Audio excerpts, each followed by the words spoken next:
And we're live, brother. How you doing, man? Hey, I'm pretty good. I guess what do you call them? Slaying demons, whatever you need to do.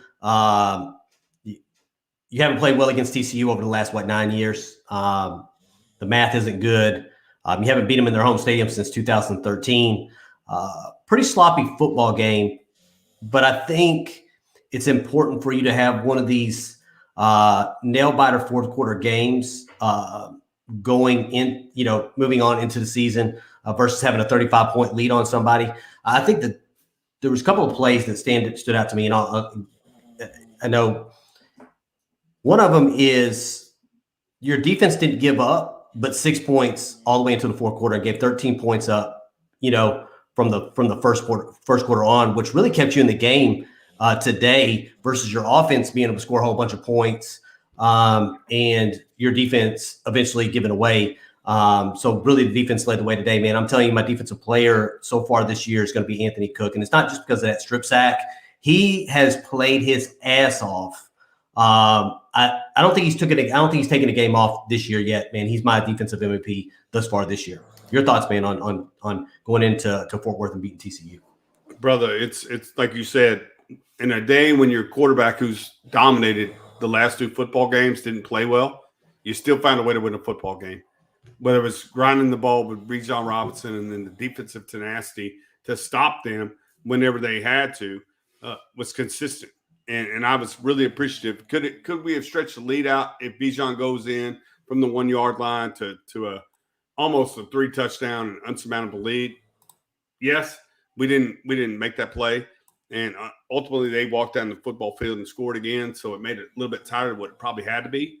But I was really appreciative of this team's effort from play one to play, because they were down. Dude takes the opening kickoff 90 yards. You're down to the 13-yard line, and you're chasing the game from there. But the defense, they gave up that touchdown, but then we went down and scored a field goal, and then from there it was Texas football game. And I'm so happy about this team's resiliency because, like folks are talking about in the chat, we found a way to lose these games over and over and over again. Like, we always find a way to lose close ball games. In this circumstance, we won a game against TCU 32-27 on the road, and we're preparing for Oklahoma. Yeah, a couple of key plays, man, because our third down efficiency wasn't, where it's been at for the last couple of weeks at all. But there were a couple of third downs when we needed to do what we needed to do, and we needed to lean on that line to get us, a conversion on third down. They both came in the fourth quarter. 3rd and 8 with 14:27 left in the ball game. That was a pivotal point because I think if we would have turned the ball back over to them, or in the fourth quarter, they probably would have had an opportunity because they were starting to pick up momentum at that point to maybe go down and score again. Bijan runs around, I think a zone right play, picks up 3rd and 8, and then obviously that 3rd and 6 with 2:53 left in the game to be able to start sitting on the clock and make them use their timeouts. Or I think they've already used their timeout at that point, and we're pretty much sitting on the clock. So on a day where your third down wasn't where it's been at for the last couple of weeks, when you asked your line to show up and be able to move block or move to defensive back or defensive lineman down the field, they were able to do it 2 pivotal points. And I think that going back to that 14:27 left in the fourth quarter was probably the biggest play to me that stood out in the entire game. Yeah, on the day when you got 142 receiving yards, like I said, your quarterback didn't really play the way he's been playing over the last 2 weeks. You grounded out. You got 272 rushing yards on 53 rushing attempts. You just worked their defensive line just like we talked about. And I think PK, there was a note that I wrote. The only note that I wrote in the game was 17-16. PK and SS are starting to understand TCU's game plan. And I felt like when TCU went up 17-16, we started to figure out what they were trying to do to us, and then ultimately figured it out and brought it on a 32-27 victory. But at the same time, like I'm talking about, like, your quarterback really didn't produce. Your receivers didn't produce today. You had a whole lot of penalties that you didn't see in the first 4 weeks of this football season start to rear their ugly head, but you still found a way to win on the road, which is not what this team's been able to do over the last 3 or 4 years. Especially with the adversity. I told Jeremy, I think it was a halftime when I talked to him. I think Jeremy didn't talk to me in the first and second quarter today for some reason. picked up his phone at halftime, and I told Jeremy I felt like this. And I'm not going to go too much into outside of the 22 players are on the field, but I felt like almost the chips were stacked against you at one point. Like, damn, it's like you've got to worry about the 11 guys on the other side of the offense or defense side of the ball. Plus, you may have to worry about another 5 or 6 guys that were just calling penalties. It felt like the first half lasted probably about an hour longer than what it needed to. But yeah, it to me, I felt like you had the stacks chip stacked against you for the majority of the game, and then we just kind of we willed ourselves to that victory, which we needed to do. Again, this is something, and I'm not going to go back into history, but this is something we haven't been able to do in a long time. So to do it today, the way that we've done it, and being 4-1 going into the Red River shootout next week is definitely a thing. Yeah, 100%. So our guy John Doe. And this is y'all show. Like we don't have very many things to talk about going into this post-game show. We want it to be about you guys. Clint's beautiful bride, Carla's, it's her birthday today, so he's gonna exit stage left really soon after this post-game show. We decided we don't have too many talking points. Just the fact that Texas won a game against a team that they were 2-7 against over the last 9 years. Now we're 3 wins in 10 years. You got to take it and move on to Oklahoma. But at the same time, like Clint said, you have to understand the adjustments that this team made. I felt like they were going to come out with 3-3-5. They really didn't do that. They were a 4-man front for the first half. But the guys really stood in there and didn't allow, after the first couple of quarters, number 6 to beat them. Number 6 is a fantastic running back. Like, Zach Evans is phenomenal. And they kind of held him. Tay Barber had to walk in and out of the game. Johnson didn't finish the game. So, yeah, we really dominated on the defensive side of football in segments after a 17-16 deficit early in the football game. Everybody was worried about Dicker the kicker making field goals after he hadn't punted the ball or kicked any field goals after the last 2 games. I don't think that was a problem. I think we found our Dicker the kicker who went 4 for 4 on field goals. When you need him to kick field goals, obviously you want to turn those into touchdowns. Steve Sarkisian is probably going to say, Coach Sark's probably going to say the same thing, that you want to be able to turn those red zone opportunities, especially the short field ones where you had short fields. Definitely want to turn those into touchdowns. But anytime you can walk your kicker out there that hasn't kicked a field goal, a live field goal in action in 3 games maybe, go out there and kick 4 for 4, and then turn around and boom, the punts, as David Williams is talking about here. That's big. For Dicker to be able to find his leg again, because there were some concerns. His consistency wasn't there, but he found it in Fort Worth today, and we definitely needed it. We definitely need to get those points on the board. So good game from Dicker the kicker there today. Yeah, 2 for 46.5 average. So yeah. 2 punts, 46.5. Yep. Will we continue to win us in the time possession? Texas 32 minutes, TCU 27 minutes. We continue to win the turnover battle. Again, excited about this team and the performance today. Yeah, absolutely. And we got some things coming up this next week. I don't know if Jeremy wants to get into those. Get ready for the Red River shootout. We have a couple of things that are going to happen. We have a live with Mike Roach, I think, supposed to happen this week as well.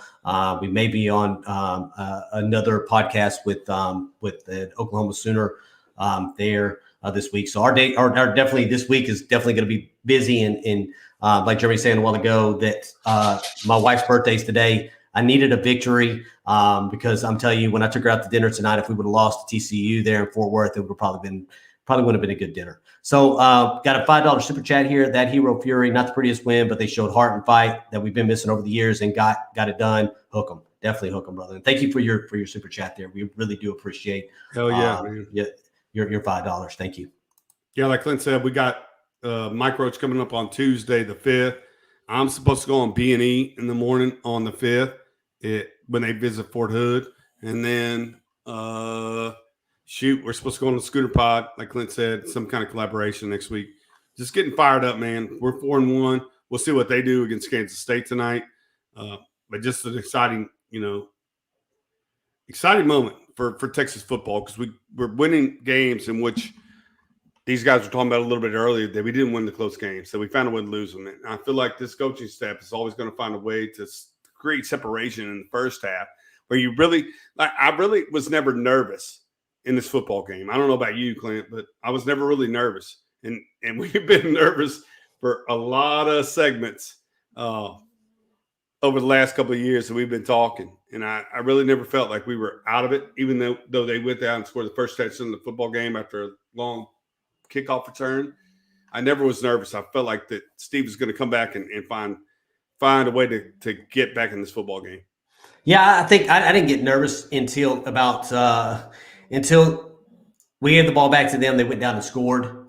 And then your offense has got to come back out there and obviously, get a couple of first downs to grind it out the clock. Yeah, there's some nerves there. Anytime it's starting to get smaller, the lead's starting to get smaller and smaller and smaller. And I understand why Coach Sark went for it there on that 4th and 1 in the end zone. Because if you put more space between you, if we would have went into the end zone, game over, because they wouldn't be able to score enough points in the amount of time that they had to be able to beat us. So definitely understand why he went for it on 4th down there on the red zone, have them drive 99 yards and waste almost 6 minutes of clock with only 2 timeouts. But when they went down there and scored, you still had I don't remember the exact number of time on the clock, but about 4 minutes, I think, is what you had to run off the clock while not giving them the ball at home and allowed Max Dugan to have the ball back. But again, our defensive backs played really, really well today. I think what you're seeing now is you're not seeing, last week you had the big over-the-top plays, but to me, I'm okay with underneath stuff if you're making tackles, and that's what you're seeing from this team right now is tacklers. And they don't panic. They trust their coaches. It's good to hear talking about good point, Jeremy. It's not my point. It's just watching these guys play. We won a game that we typically don't win. What does this do for our boys psychologically? It's to me, they trust their coaching. Like they don't panic. In times when they would panic in the past, they don't do that anymore. They just trust their technique. They trust their philosophy. They trust, Pete Kwiatkowski and Steve Sarkisian like I did. Like I said, at 17, the only note I wrote the game is 17-16 TCU. And I feel like Steve Sarkisian and Pete Kwiatkowski have figured out TCU's game plan, and they're going to go forward and beat them from here on out. And they did that. Yeah, David Williams with me. That 3rd and 6, man. That 3rd and 6, I have it right here. 3rd and 6, I had the specific time, 2:37. He's talking about it. Did not feel good about that game until that last drive when Bijan converted that 3rd down and 6 with like 2:37 left. That's when you kind of knew it was over at that point. They couldn't stop you. Hell, they couldn't stop Bijan. And then some folks on the board are like, man, I don't know if so last year it was like we didn't give Bijan the ball enough. This year it's like, well, 30 carries before Oklahoma may be too many. Absolutely the hell not. Because if you got a guy like Bijan Robinson on your football team, hell, if he's got to carry you through, again, especially when Casey Thompson's not throwing the ball very well, obviously, and if they can't stop your run, and this is what we said going into this game was one of our keys is run Bijan, because again, SMU gave up almost 350, or they gave up 350 rushing yards to SMU the week before. So why wouldn't you come in there thinking that, hell, I'm gonna give Bijan the ball 30 to 35 times, and then go rest for a minute, Bijan. Let me get Roschon in here, and then bring Keelan in on a jet sweep around the side where his speed is. They're like, damn, we've been dealing with Roschon and Bijan. They're like trying to bully us over the last 3 quarters. Now all of a sudden they brought Keelan in, and Keelan's running 4.340 around the corner, and we can't even catch this dude. That's what I'm saying. Like you didn't really have to test yourself. Like you said, on a day when Casey Thompson, that we've seen drive the ball down 24 out of 27 drives for touchdowns. Like he's made every right play. Today he didn't do that, but you didn't really need him to, because you understood that your juggernaut was number 5, and you really didn't have to go away from him. But when you did, you had 2 and then 7, and the offensive line. Like I'm going to talk more about it this week, but I'm not really sure that 68 needs to move to right guard. I think 68 needs to go back where he was playing, and you have to trust, like you did on defense when you put number 4 out there when Josh Thompson got hurt. I think 68 needs to go back out to the left tackle or right tackle. And you have to play Tyler Johnson in the interior. I think you're losing something when you move 68 inside. That's just my thought. But 5 makes up for a lot of things, man. He makes up for a lot of mistakes because he's always moving forward. Like his forward lean is 4 yards, and the offense trusts him. But yeah, I really want to see. I'm going to see 68 and 70 play tackle, and you got to find out where you're going after Denzel before he got hurt on the guard situation. Yeah, we'll see where it kind of works out itself out. Again, I'm gonna trust Kyle Flood. You know, he's put together a pretty good offensive line. We'll kind of see where we go with this. But yeah, and they talked about it a little bit during the game. Is Bijan really doesn't take like big hits. You know what I'm saying? Like he's very good. I'm not a running back. I'm definitely not Bijan Robinson. I'm definitely not carrying the ball 30, 35 times a game.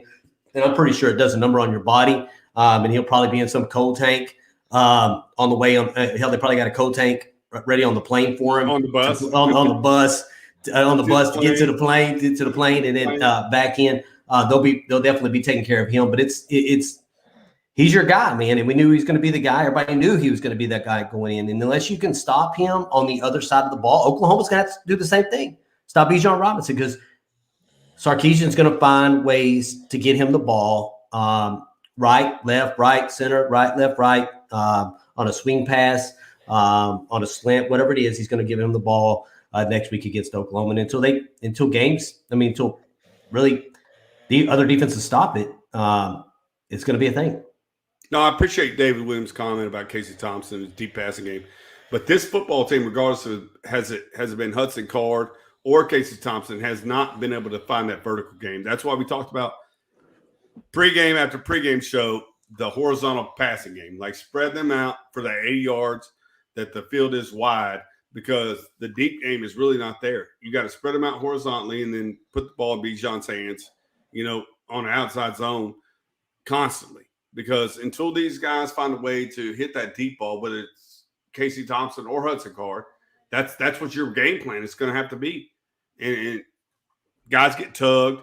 And I talked to Clint about it. Peyton Manning gets that. Xavier Worthy beat a guy in the slot down the field, and he got his back pulled. And most times, and he was begging for a flag. And Casey Thompson probably saw that, but you're not Peyton Manning. You're not Tom Brady. Those guys see that stuff. And I'm appreciative of Casey Thompson being able to see that. But at the same time, you're not going to get that call thrown into quadruple coverage. But we got to find a way to get the ball downfield to what I feel is Xavier Worthy and Josh Moore more consistently to open up this passing game. But it's not there right now. So you gotta find a way to get the ball, horizontally to your guys in space, like Bijan Robinson, Keelan Robinson, and Jordan Whittington, like you're talking about, and X Worthy, and get the ball down the field like that, because the vertical passing game is not there right now. Yeah. Talking about penalties, Frank Needy brings up a point. There have been penalties that stopped some of those deep attempts. Absolutely. Again, Jeremy was talking about, me and Jeremy were talking before we came on here. Jeremy was talking about that play to Xavier Worthy, that interception that Casey Thompson threw. And it goes back to quarterback probably sees the wide receiver get tugged on, So what do? You chunk it up and hope that you're going to get a pass interference call, but you didn't get the pass interference call. And then three guys really collide on Xavier Worthy and take that one for an interception there. And Johnny agrees. Yeah, Johnny Munoz back, and he changed. I think he had to go and make a new YouTube account. Johnny's orange now. Yeah, because he's not he used to have his face on there. The fine goatee he had. Yeah. 129 people on here. If y'all wouldn't mind, hit that like button. We'd really appreciate it. We are presented by DraftKings, promo code TPPN. If you go up there and type in promo code TPPN on DraftKings, those, I know in the state of Texas, you really can't do a lot of sports betting, but there are some other things on DraftKings you can do. I think some of the fantasy football stuff you can do. But if you go in there and type on TPPN or type promo code TPPN, there will probably be some type of promotion there for you. So if you have not hit that subscribe button, please hit that subscribe button as well. Hit the notifications. So we appreciate y'all listening as always. It's always good to win. Yeah, it's easy. It's really an easy post game show after we win football games. It's your show. Like we said, we got a couple of talking points. We're gonna talk just stats. I'll go back through them real quick if you guys don't mind. So Casey Thompson, 12 for 22, 142 yards, 1 touchdown, 1 interception. Jordan Whittington was the leading receiver today, 3 catches for 79 yards, 1 touchdown. Bijan Robinson was the player of the game, 35 rushes for 217 yards, a 6.2 yard per carry average for 2 touchdowns, the long of 27. Casey Thompson had that big bust of 41 yards that he got down the sideline, 8 rushing attempts for 56 yards, again, the long of 41. And on the defensive side of football, again, you talked about Marvin Overshown and Anthony Cook continue to play good football for the Texas Longhorns. That's what I talked about. Decent win, but TCU still scored 27 points. They scored 7 points on a kickoff return in the first quarter with 14. Yep. With they only have 58 minutes left in the game, right? 59 minutes left in the game. You gave up 7 points there. You gave up 7 points at the end of the game when they went down and drove 99 yards to try to put themselves in it. When you probably pulled off a little bit and said, "Hey, you know what? Just keep them in front of you. Keep them in front of you. If they get these passes, just keep them in front of you. Tackle them. Don't let them get anything over the top," which they didn't today. No, you're right. So they were winning the football game 14-13 after the first quarter. They scored 13 points since. Yep. And like you said, it was the 7 of those points was the last possession score where you're just trying to grind the clock. So in the middle of the football game when you needed to hold them, you won that football game 13-6. Yep. Yeah. So yeah, defense showed up today. I'm not going to beat them up for a 27-point win. Definitely not going to do that. Definitely look at those points per game. I think we were at 23.5 when we came in here today. We're probably going to be sitting in somewhere probably about 23.7, 24, whatever it is, points per game. But if you can outscore your opponents and score 25 to your 24 that you're giving up, I'll take that all day, every day. Got a big game going into Cotton Bowl next week, Texas versus Oklahoma. That's going to be a big game. I'm going to sit here and watch tonight. Kansas State. I think they're going up to Kansas State today. I'm going to sit there and watch Spencer Rattler and see how that Oklahoma team does. But it's nice. We were asked to go on some podcasts. I didn't want to message anyone and say, "Hey, we're going on Oklahoma podcast," until we won this game. So as soon as I get off on here, I'm going to definitely reach out to them and say we're definitely game. Just didn't want to get ahead of ourselves, just like the football. You don't want the football team to get ahead of themselves and look forward to something that's a week. Let's get through this TCU game where we haven't won since 2013. Damn, Cincinnati beat Notre Dame 17-0. Wow. So you're talking about Sweaty Gary Patterson too. You see the one I put up just a little bit before that? Yeah. I want to see what his post game's all about. He said, I think they're, and I'm not, and if there's TCU fans in here or TCU fans that watch this later, I'd love to know what their thoughts are. But I think they've become, if you read some of their boards, you read some of their comments, I think they're starting to become apathetic. You know what I'm saying? Kind of where we were at over time, where you become it's like, damn, we got another game. How's it going to turn out? And he's been around there for 20 years. And I think they're becoming apathetic to a point where he might find himself on the hot seat. And that's crazy to think somebody that's been there for 20 years, I think somewhere like that crazy time frame that fan base has become to a point over the last couple of years where he may be on the hot seat moving forward. Yeah, it's just one of those games that you consistently lose on our side, but you found a way to win today. And you guys are talking about where will we be ranked? I'm sure we'll be ranked going to Oklahoma. I hate being ranked. But you have to be ranked. You do. To be impactful in college football. Like you can't sit out at 26 and 30 and want to sit at the table. I know. To me, you have to be ranked. And you have to find a way to be ranked to be good. Like for Texas not to be ranked at 4-1 going to Oklahoma. Yeah, you lost to Arkansas on the road, but I appreciate we're ranked. And you got to find a way to figure it out, dude. Like you have to find a way to win when you're ranked. Because you want to be in the top 5. You want to be in the top 10. You want to be in the top 20. That to me, you cannot continue to win and not expect those expectations. But I think When you have those expectations, you have to win football games. But I think that's the next step. That is the next step. Texas needs to learn how to win while they are in the top 25. They're target. Yeah. And I think we're incrementally taking those steps this year. Outside of Arkansas, right? You beat a Louisiana team that was good Louisiana team. I'm not sure. I haven't watched many of their games. I'm not sure what they're at this particular point or how they played. You beat that team. You beat an opponent in Texas Tech that took you to overtime in their place last year that you probably shouldn't have been as close with as far as scoring goes. And you put 70 on them. And then, this week you went into a place where you haven't won since 2013 or 2 or 7.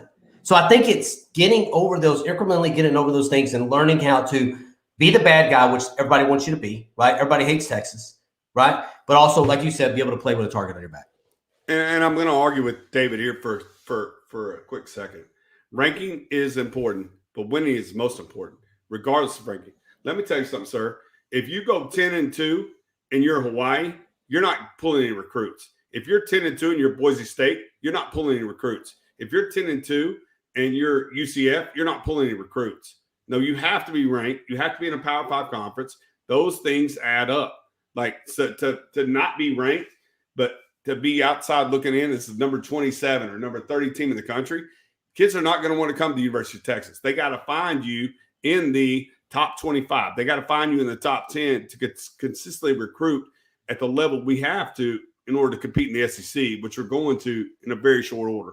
So I'm sorry, sir. Ranking is important. It's the most important thing.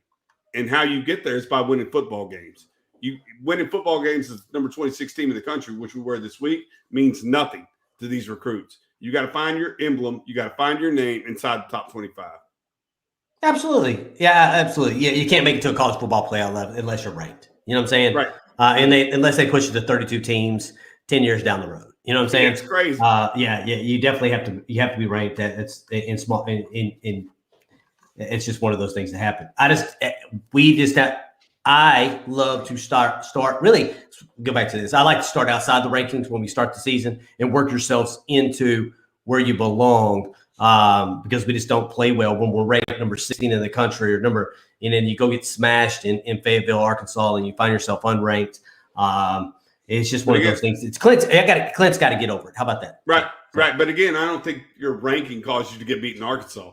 Your mentality caused you to get beaten in Arkansas. And again, after Oklahoma, you're halfway through the season. So you got to find your way into the rankings this week. You got to beat Oklahoma next week. And you got to find yourself in that top 15, 20. Like you guys were talking about, it's more about the growth of the football team, but the growth of the football team equals moving up the chart. You know what I mean? Like you said, we got up to where we got when we got beat by Arkansas and we got kicked out. And we got to find our way back up the chart as we continue to grow as a football team. It's more about growth of the football team than it is about ranking. But you're kidding yourself if you don't think ranking matters to these 5-star recruits in December and February, and when they got to put their name on a piece of paper, a letter of intent to go to your school. Yeah. So I'm going to give you 30 minutes is what we're going to do today. Again, it's my wife's birthday. Texas Longhorns, go out there and win. Birthday present. I got to take her out for dinner tonight. So we're going to probably end the show at 30 minutes. We definitely appreciate each and every one of you getting on here after the win. If you're leaving the stadium, you're sitting in traffic, you're sitting in your home in front of your television, in front of your computer, we definitely appreciate you joining us today. We have a lot of events probably going to happen next week. We're going to be really busy leading up to the Red River Shootout. We'll kind of see how this Kansas State-Oklahoma game finds itself. May have an undefeated Oklahoma and a 4-1 Texas playing each other next week. Got to win each game. So, again, we appreciate you. Any final thoughts before we get off here, Jeremy? No, just appreciate fans like Lando. Lando 7448 is a TCU fan, and he's coming in tonight. He said, I'm here to pay my debit. And it's never been about talking trash with Texas football talk. We appreciate you coming in every single episode that we have and giving your opinion, whether it be about Texas football or TCU football. And happy today for a Texas win, but appreciate you joining in again. like you consistently do to support our channel and talk Texas football. Jeff Bo say, I need to open that wallet up, Clint, for that lady. She picked the place. We are going to, if you've ever been to San Antonio, we live in San Antonio or in church just outside of San Antonio. We're going to, she wanted to go to Paisano, so we're going to go eat Italian food tonight. Has reservations, so definitely can't miss those reservations. And I probably need to get up from where I'm at and go get ready for those reservations. So let's get it, man. We appreciate you. So definitely appreciate weekend next week. Yeah, big definitely weekend next week. Big weekend. So we appreciate each and every one of you coming on here with us after the game. We will see you in short order here next week. Thank you for always listening to us. Let me get this off of there. We appreciate you listening as always. You can find us on Instagram at Texas Football Talk. You can find us on Facebook at Texas Football Talk. And goodness gracious, we just got a $99, $100 super chat from Lendo7448. I don't know if we should let this thing sit up there for like 20 minutes or what we're supposed to do, man. But wow, by far the largest one that we've gotten. That's a horned frog there. And we definitely appreciate it. Wow.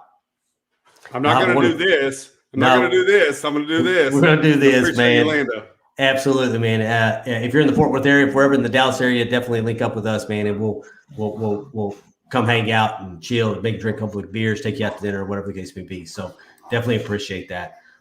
Again, you can find us on Facebook at Texas Football Talk. You can find us on Instagram at Texas Football Talk, on Twitter at TX Football Talk. Head over to our podcast at Texas Football Talk. You can find that on really any podcast platform. Enjoy this victory against the Horned Frogs there. Again, we haven't beat them since 2013 in their home place. You're sitting at 4-1 heading into the Rivalry Shootout. Y'all have a wonderful rest of your week and hope. Welcome.